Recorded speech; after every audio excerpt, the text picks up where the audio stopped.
Hello and welcome to the fourth instalment of our seminar on employee use of social media, brought to you by Howard Avram Solicitors.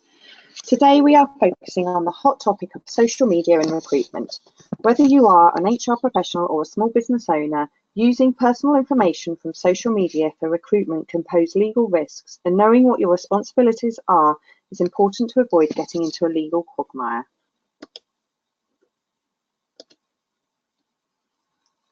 Social media is now part of everyday life. It's the new normal, and with nearly 2 billion Facebook users globally, it's not going anywhere.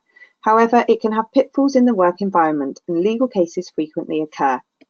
If I can start with a basic piece of advice, don't ignore the importance of social media in the workplace.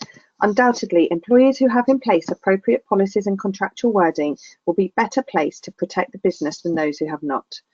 The cases that have occurred to date and been resolved at court level are now defining what you should and shouldn't do as an employer.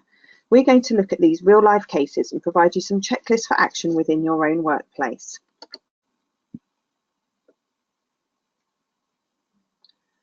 As we said, this is the fourth instalment in 4 chapters on this topic. When we finish this short seminar, make sure you move on to view the rest if you haven't done so already. So on today's topic of social media and recruitment, we're going to look at examples in 3 areas that come up repeatedly. The first is data protection, second, discrimination, and third, the right to privacy for candidates.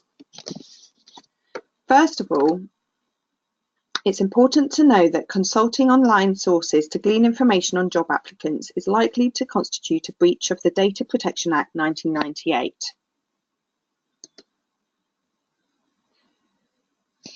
The Data Protection Code stipulates that you must give an applicant the opportunity to comment on the accuracy of data you have obtained, notify an applicant of specific employee checks you are making, and checks should also be made as late as possible in the recruitment process. In the case of discrimination, individuals are protected from discrimination right through the recruitment process. Using information from social media to reject candidates could be unlawful discrimination. The guidelines we suggest help you avoid this. Make sure you use social media tools in background checks only after the initial interviews. You must get verification of any information obtained on the internet. Prohibit employees from connecting with applicants via social media, and think about adopting a blanket ban on internet use for recruitment purposes. So when recruiting, as we've said before, give an applicant the opportunity to comment on the accuracy of data obtained, notify an applicant of specific employee checks. Checks should be made as late as possible in the recruitment process. Use social media tools and background checks only after initial interviews.